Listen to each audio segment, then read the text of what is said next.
Welcome to One on One on God 101. Our guest today is Zach, the fifth person voted off of Big Brother season 27. Zach, we're going to get into all things Big Brother, Yeah, but first, God. yeah, absolutely. Your dad is a pastor, so you know God has to come first. Yeah, Um, you know that. I do. So talk to me about your relationship with God. When did it start, and what is it like today? Yeah, I mean, it's only gotten stronger. I actually grew up as a pastor's kid. My dad is a pastor, and it's funny because I grew up in a very sheltered home. I went to a private Christian school, but I really didn't learn and grow a relationship with him until I got to college. And it's one of those things where it's like my morals and how I acted like was really put to the test in that moment. And I had multiple decisions. I remember like the first time I saw somebody doing drugs in college, I was like freaking out and I had to call like my sister because I'm like, what the heck is going on right now on the side of the street, right? And so she was basically kind of walking me through it, but that's how sheltered I really was heading into college. But God has had my back time and time again, and coming into the Big Brother house specifically, I knew for a fact that like there would be highs and lows, and there were even lower lows than I was expecting. And in that moment, like I'm really appreciative of my housemates because they were really kind of like pulling me through those dark times. But I know, like at the end of the day, my Lord and Savior, He has my back in all things, and I give all the glory to Him. All the opportunities I could have used in the game, like I still give Him the glory in that moment. And I know everything happens for a reason, and yeah, so I'm forever grateful for my relationship with Him, and I'm forever grateful for Big Brother as well. What were your prayers like? How did they change once you were in the house? What were you praying about? It was a prayer of like, God, just get me through the day, because like the day itself, nobody realizes how stressful and how closed in you are in those moments. Like in my regular life, if I get stressed out, I kind of like separate myself. I kind of remove myself from conversation. I kind of spend some time in daily prayer or in that walk. So like when I did have those moments, I would really take advantage of those moments. However, I didn't get many of those moments because people were constantly everywhere in the house. I remember there was one point one day where I was so overwhelmed that I did grab the word, and I was just trying to find a room in the house to be alone. There was not a singular room in the house that was alone. I was actually about to just go sit on the toilet and open it up because there was nowhere else. Even the bathroom was covered with people. And I was just going to walk into the toilet just to get a moment with him. But like even especially with this week, it was so stressful for me, and it was hot. It was very anxious. But I prayed. I was like, God, whatever's in your will, it's going to happen. Whatever may pass will pass. And I said, in all things, I'll glorify you. If I'm able to pull it off this week and survive another week, then I could use this to my advantage and my teammates' advantages. But clearly, that's not what he had in his plan. So I'm still forever blessed, and I will be defending my decision till the day that I die. So that's kind of what we're doing. So we'll see what happens. Okay, let's talk about that. Yeah, Because it hasn't even been 24 hours since you were evicted as we're speaking right now. yeah, Why are you defending your decision to yeah. not, you're talking about not using your secret power of the BB buy-off to Right, save yourself, which would have meant giving up the 10 grand you won on premiere right, night to right. Ava. Yeah, I mean, Julie, it was in that moment I knew that Morgan was going to be the fourth nomination, and Vince and Morgan were my diehard day one, like A1 people in the house. And so in my mind, it didn't make sense because we still would have had two people that we were, working with on the block, even if I pulled myself off. And so like I was betting on myself to win that blockbuster or Vince win that blockbuster. And truth be told, when Kat was literally closing the box in my mind, I was thinking, the house still has me. There's been not a singular person being like, oh, we need to get Zach out at that moment, or what I had heard. And so, like, the perception of me clearly changed in the next 3 days, but that's how Big Brother is. 3 days is basically 3 years in that house. And so, like, anything can happen on a dime. I mean, the night before, when I laid my head to sleep before live, I thought I was good. And like, my perception had changed. And then I thought I brought it back by revealing to Morgan and Mickey that I did have the power. And I thought that they were going to use that to their advantage so that that situation wouldn't happen, in an upcoming week. And so that was my thought process of not using it. If I had known when Catherine was closing the box that people were truly 50-50 between Vince and I would have thought of myself in that moment. I would have pulled myself off the block. But because the perception was, Zach, you're good, you don't have to worry about it, I was thinking I was going to win the veto comp, give the medal or the veto to Vince, and then I would have used my power as well. And then that would have left just Morgan on the block. That was my game plan going into the veto. Clearly, I didn't win it. And then even then, like even the day before, I was asking Morgan, I was asking other people, should I let Vince win the BB blockbuster? Because I was sitting there thinking I had some of the votes and I think I would have done well against Keanu. But, people were still telling me, they're like, you still got to go in for yourself. So I think I did obviously play a bit too selfless. That's why I'm sitting out of this house right now. But I don't regret the decision because it would not have made sense for me in that moment to use the power when Catherine was closing the box. So that was my thought process. Obviously, perception changed. What are your thoughts on the fact that Morgan wasn't one of the votes to keep you? After you Yeah. told her you didn't use your power so that you could keep her safe. Yeah, I mean, look, I know how much that decision was weighing on her. She was crying, it felt like every 30 minutes leading up to that final vote. Like legitimately, she cried to me at least 4 or 5 times. Um, I don't blame her for the game situation. I would have kept me in the game for the reason of a power is a massive advantage. But I also understand that, Rachel was really pushing for me to stay in the game against Vince that morning. And people were getting afraid because it's like the perception of me with Rachel, it would have benefited Rachel's game too much compared to Vince. And so they're like, we don't want to help Rachel's game in this situation. We need to vote Zach out. There was also this rumor running around that if there was any situation where, it was Lauren versus anybody else for me, I would have kept Lauren in the game, which was not true by any sense of this, imagination.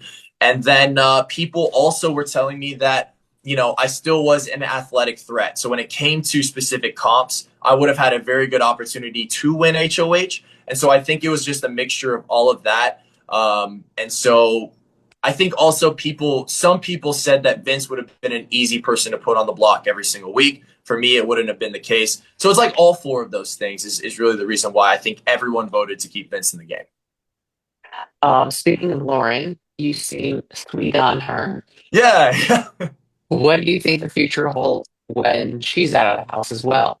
Yeah, I mean, I was very upfront and honest with her. I was like, it felt like she was cast exactly for me. And what I mean by that is exactly my type, a good Southern girl, somebody that my mom would really approve of. And like, that's one of the biggest things to me is making sure that like my family loves the people that I introduce to them. But the biggest thing was one, I realized we're going into a game scenario. So like that is upfront, like the number one thing that I am focused on.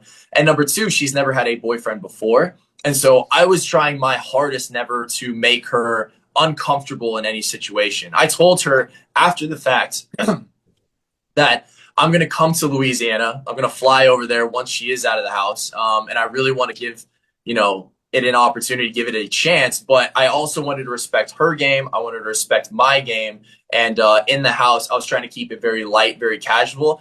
But yeah, I really do like she is somebody I really see myself dating if that opportunity comes. So, Lauren, I'm rooting for you, girl, 100%. Oh, okay, so are you, well, you're rooting for her. Does that mean you want her to win? I would be thrilled if she did win. But then again, it's like if you ask me to rank who I want to win first, I mean, we would be sitting here for 30 minutes, Julie, because I'd have to figure out, what situation would I prefer. But no, like seriously, between Lauren, Vince, Morgan, and Mickey, even Will, I love Will to death.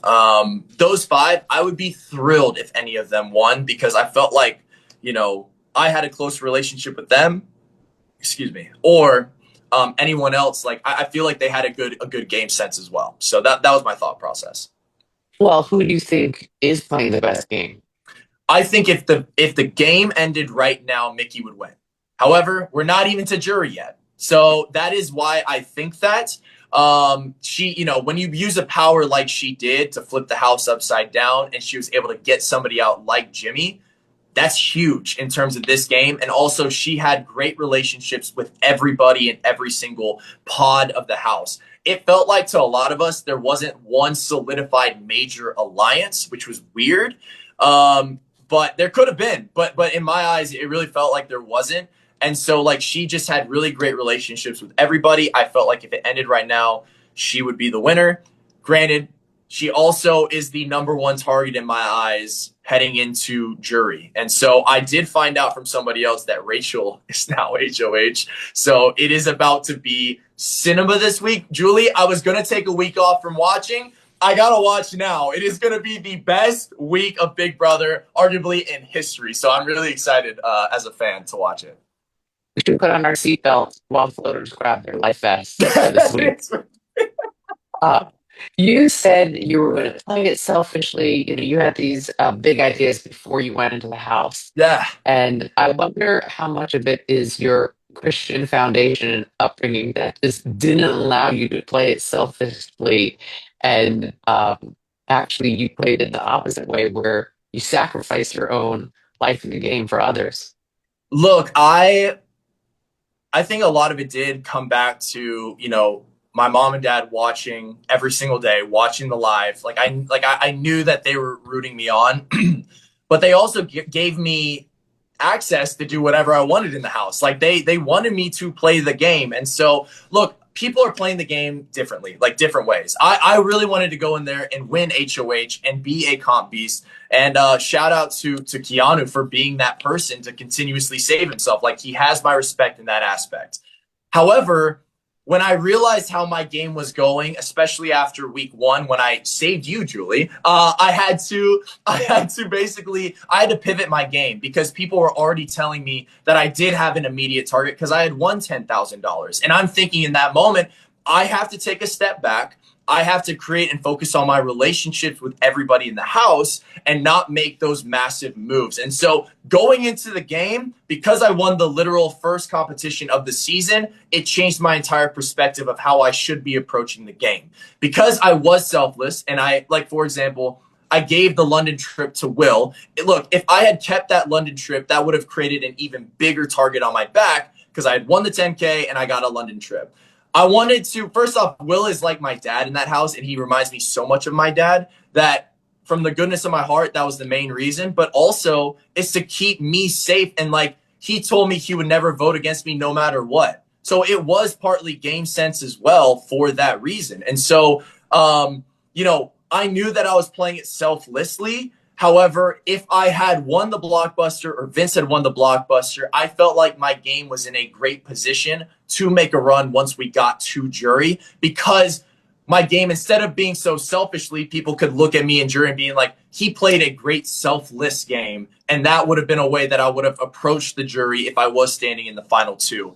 And I knew I was rolling the biggest die whatsoever, like not playing the power. But I was thinking, I'm putting all my cards on the table. If I'm able to win this week, then I think I'm in the best position in the entire house. Okay. If you could do anything over, including not winning that first, Premier Night prize, because it did send your game on a certain path, It did. would you do anything over differently? I mean, look, hindsight's 2020, right? I mean, in terms of the experience, I would never do anything different. I think everything happens for a reason. However, if I knew the perception of me when Catherine was in that, literally closing the box, I would have saved myself. Like in that moment, the perception was, Zach, you are totally fine in this house. Nobody has said a word about me. It was all about Vince. It was all about Keanu. And like I was trusting that. Clearly, I should have been thinking, nobody's safe in this game. Expect the unexpected, like you always say. And I would have saved myself if I knew the perception was different. However, even then, I'm still banking that I win the blockbuster. Vince wins the blockbuster. That never happened. And like the worst case scenario happened. And so for that reason, like it is what it is. There was literally one route that could have happened that would have killed my game, like clearly, literally killed my game. And it did. So, yeah, I don't regret anything, but yeah, that would have been probably the one thing. If I knew the perception just a bit earlier, I would have let Morgan know about the power before the meeting happened, just to let her know that I'm probably putting her on the block because I know that I'm not safe in this moment. I thought I was 100% safe. What's next for you, Zach? What's next for me? I'm gonna take a break, and I really want to spend time with my family. If I have the opportunity to see you again, Julie, and play this game again, I would be over the moon. If I had the opportunity to play any type of game, I'm a massive competitor, but specifically Big Brother. I mean, you learn from your mistakes, right? And I really respect Rachel for coming back on here again because she has a family and it's her third time coming on, and she's just incredible in that way. She literally said Big Brother is the hardest game show that anyone can ever play. And Suri from Survivor, she said the same exact thing. And so I am always for a crazy challenge, and if I get this opportunity again, I definitely will. I will be taking that 10K though. I want to take my mom to Wimbledon, which is very funny because it's in London. And so like when I revealed that London trip, I was like, oh, this is literally the most ironic thing that could happen right now. I gave it to Will, but I'm gonna be using that 10K to bless my family and make my mom really happy. So that's really what I'm focused on. Zach, thank you and Godspeed to you. Awesome. Thank you so much for your time, Julie. It's been a pleasure. Thank you so much.